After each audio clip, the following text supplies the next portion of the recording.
There are a few or the set one that God has specifically called you to, and that you know and you know and you know that your talent is within.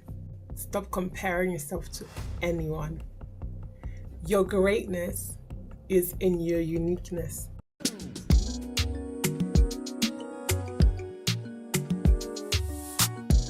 Hi, Team Rosalie Christians. I missed you all so much. I'm so glad to be here with you today and to catch up. Yes, we are getting into the later autumn, nearly winter season. I hope you're all keeping warm. I hope you're all doing good and are blessed and highly favored as I know you are. Today, we're going to talk about a topic that I think will be a blessing to you all. And so sit back and relax and let's have a chat. Okay, today I'm going to be giving you 5 ways on how to live a happier life.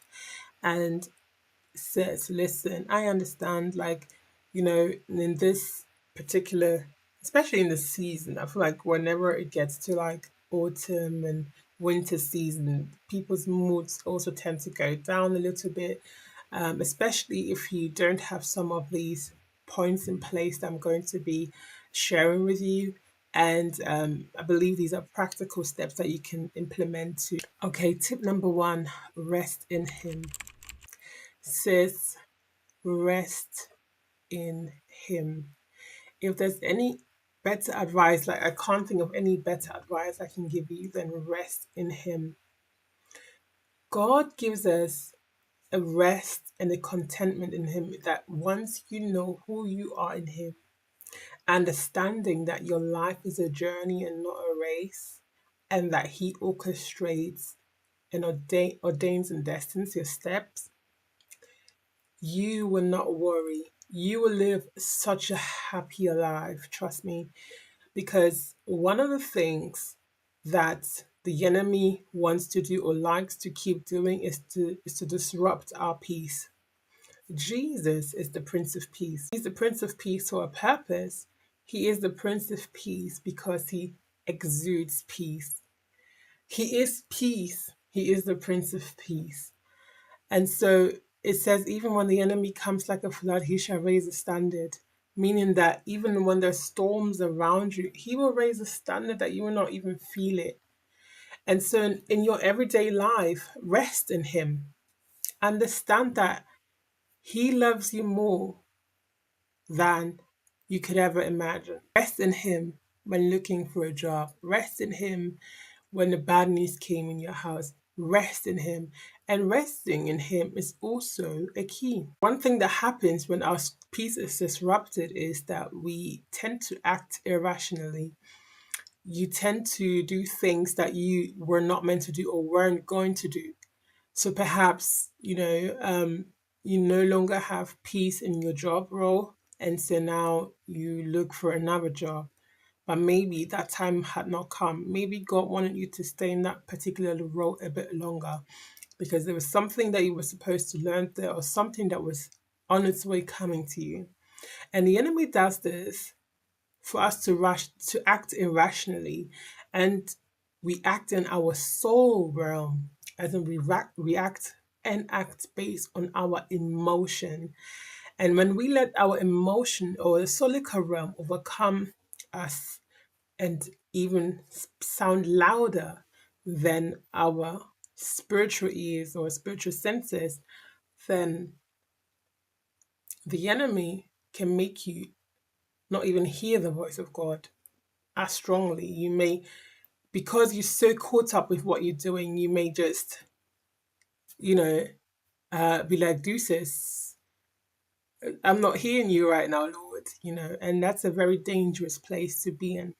But you find that once you rest in him and you realize that he is orchestrating your steps, and though the situation may not feel perfect right now, and you understand that as you seek him, all other things shall be added unto you, and that all things are working together for your good, you receive that peace, and you do eventually find out that I am walking in his will, and all things are working together for my good.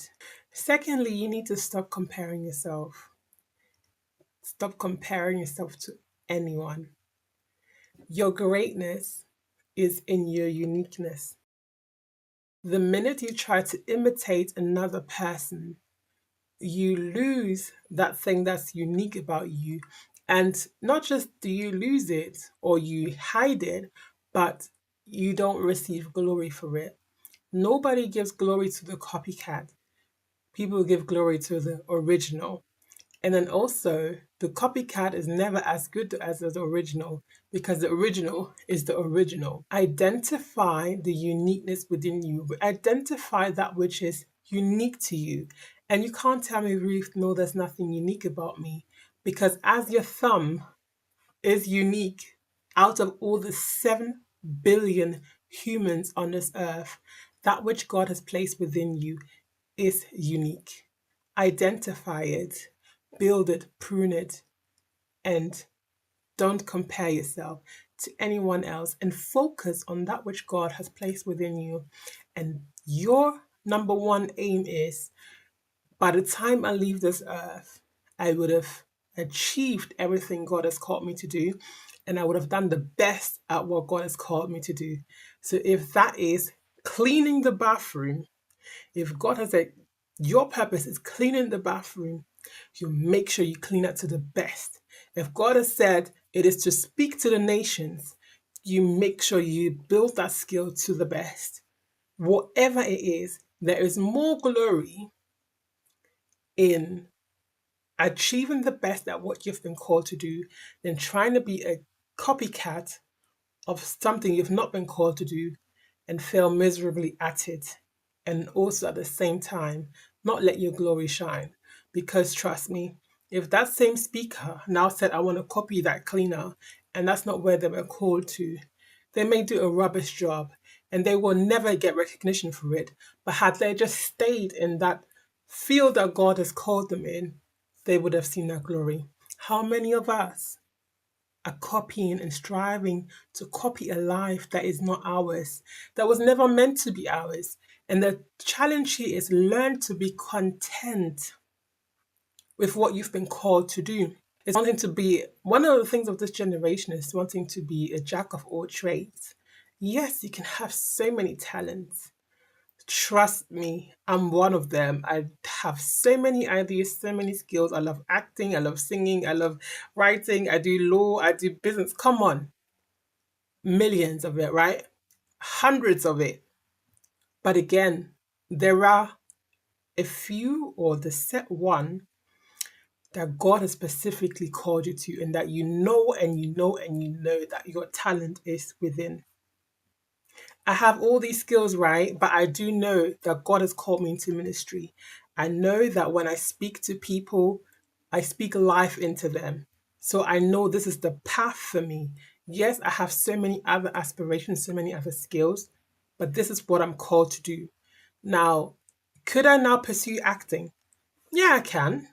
But will I receive the same glory? Will God be as pleased if I did that? That doesn't mean you cannot have hobbies and do other things on the side, because definitely I'm still going to be doing acting on the side when I get the time. But nurture and cultivate that which God has called you to do. And once you do that, you will never compare yourself to anyone, because you will recognize that your greatness lies within your uniqueness. And that brings me to my third point, which is to live life intentionally. If you don't compare yourself to anyone and you live life intentionally, as in like what you're doing has purpose, behind everything you do, let it have purpose. That's one of the key human needs, is to have purpose and meaning behind the things that we do. And research has shown that when there's lack of purpose, lack of value behind something we do, it makes us unhappy, because makes begs us the question as to why we're doing it. And the most of the time that you may see this is at your workplace, especially if it's a work or a job that you are just doing passing by, right? And you end up in this job role and you're like, well, why am I doing this? Why am I here? And so you're not happy in your job role, because yes, it's paying the bills, but there's no purpose behind it. Is the purpose is just to get money, and that's not enough of a motivating factor. But then I always challenge my coaches and my mentees to find the intention behind that. Okay, I'm in uni and I'm doing a part-time job and I'm just doing it to get some money. But you need to have a bigger sense of purpose for it, i.e., what else can I learn from this? Okay, I'm learning how to deal with clients, I'm learning how to deal with customers, I'm learning how to deal with stressful situations. What other skills can I learn within this vicinity whilst I'm here? Never let just time pass by for just feeling that there's no purpose. You can always find a purpose or a lesson behind every activity. Anything from if it's cleaning the house, you can find a purpose and a lesson behind the activity. If it's whatever, there are lessons in everything. Life is a lesson, literally. And everything that you do, find a lesson within it. Because the only time that it becomes a waste of time is when you don't give it a purpose. And God has given us dominion and authority to command things, to establish things. So if you say, all right, from today, you're not just going to be my workplace, but you're going to be a place where I will learn how to deal with people, or I will learn these set of skills, it will happen, and you will make a way that it will happen. And as you are set it, so shall it be. And that's why I want us to always remember the identity that we have, who we are, the creation power that we have.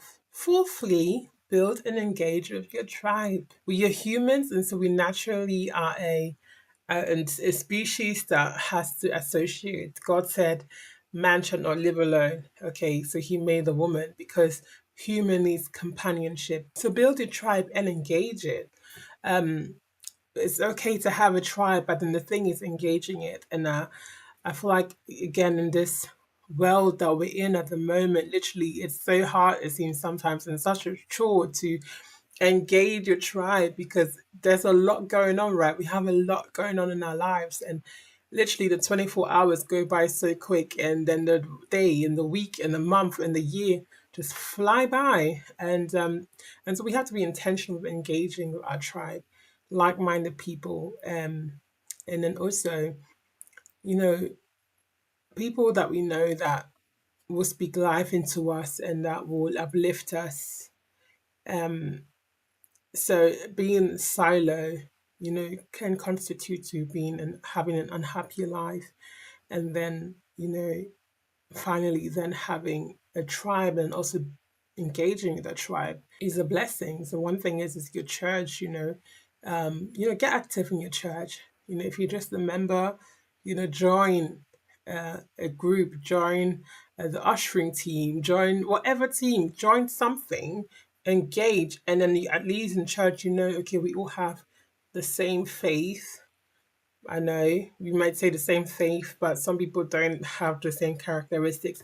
But that's just life, That's life. That's why I always say church, yeah, church is church. Church is church. It's made of humans, and we all have the common faith, but we all still have our flaws. But then it's still within that, you can still find your people. It's the same way in a workplace. Your common theme is being at your workplace, but you can still find your people, and you're just gonna have to be open about it and be intentional. Lastly, take care of your mental. I don't like to say that because it's a Christian channel, so I should just say keep praying, but we also practical, okay? Take care of your mental. Make sure that you give yourself a break, you give yourself rest. You are kind to yourself. Be kind to yourself, especially if you're someone who gives and gives and gives and gives. If you've watched this far and you've enjoyed this video, please do like it, share it, and don't forget to subscribe and hit the bell button. I post every single week. I am your sister in Christ, and I'd love for you to join the family.